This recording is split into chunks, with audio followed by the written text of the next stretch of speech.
कोल्हापूर नगरी ही कलेचं माहेरघर म्हणून जगभरामध्ये ओळखलं जातं आणि इथल्या असणाऱ्या भूमिपुत्राला त्याच्या तयार केलेल्या कलाकृतीची कदर करण्यासाठी म्हणून आणि त्याला खऱ्या अर्थानं अधिकृतरित्या जगासमोर ऑथेंटिसिटी निर्माण करण्याच्या दृष्टिकोनातून एक महत्त्वपूर्ण पाऊल आजच्या दिवशी या ठिकाणी पडतं आहे. GI मानांकन फक्त काही इन्स्टिट्यूट्सना कोल्हापूरच्या त्या ठिकाणी होतं, आता ते आर्टिझन्सना मिळण्याची सवलत या निमित्तानं तयार झाली आणि एक 25 लोक आज पहिल्या टप्प्यामध्ये त्या ठिकाणी आर्टिझन्स म्हणून इन्व्हॉल्व त्या ठिकाणी झालेले आहेत. त्यांच्या प्रोडक्टला GIनं या ठिकाणी इंडिकेशनमध्ये या ठिकाणी इन्व्हॉल्व करून घेतलेलं आहे. मला मनापासूनचा आनंद आहे की हे स्टेपिंग स्टोन आहे.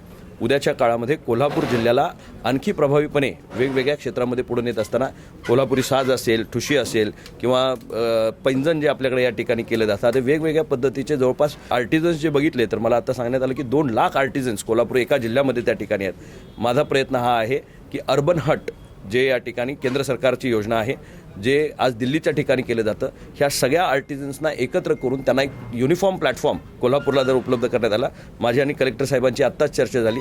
2 एकर जागा त्याला दिली तर 200 कोटी रुपयाचा प्रोजेक्ट हा कोल्हापूरसाठी या ठिकाणी आपण तयार करू शकतो, ज्याचा फायदा इथं असणाऱ्या ह्या कलाकारांना सुद्धा त्या ठिकाणी होईल आणि पर्यायानं जे लाखो भाविक कोल्हापूरला या ठिकाणी पर्यटनाच्या निमित्तानं, देवाच्या दर्शनाच्या निमित्तानं येत असतात, त्याला एक वेगळं दालन त्या ठिकाणी उपलब्ध होईल आणि बाजारपेठ तयार होईल. निश्चितच आज भारतवर्षाला या ठिकाणी पुढे घेऊन जात असताना आपली मुळं जे आहेत, जी आपली कला आहे, ही आपली संस्कृती आहे, ती संस्कृती जतन करण्याचे काम या ठिकाणी करतायत आणि निश्चितच त्याचा योग्य सन्मान राज्य शासनाच्या आणि केंद्र शासनाच्या वतीनं या ठिकाणी करणं गरजेचं आहे. मी सर्व या ठिकाणी असणाऱ्या आर्टिझन्सना विनंती करेन की या पिढीसनं पुढच्या पिढीपर्यंत नेताना फक्त आपल्या मुलाबाळांच्यापर्यंत ही कला न ठेवता बाहेरचा परिवार याच्याशी जोडणं गरजेचं आहे आणि निश्चितच अनेक मुलांच्याकडे कौशल्य या ठिकाणी असतं, त्यांना तुमच्या ट्रेनिंगची गरज आहे. तुम्ही चालतं फिरतं एक ट्रेनिंग इन्स्टिट्यूट हे सगळेजण मंडळी या ठिकाणी आहेत. निश्चितपणे इतर मंडळींना सुद्धा यात इन्व्हॉल्व करून हा उद्योग वाढण्याच्या दृष्टिकोनातनं, जागतिक पातळीवर नेण्याच्या दृष्टिकोनातनं सर्व पातळीवर प्रयत्न होणं गरजेचं आहे. बाळ, फ्रीजमधून श्रीखंड काढ ना. आम्ही पूर्वी घरीच बनवायचो श्रीखंड, त्याची चवच वेगळी होती. आता काय सगळं रेडीमेड.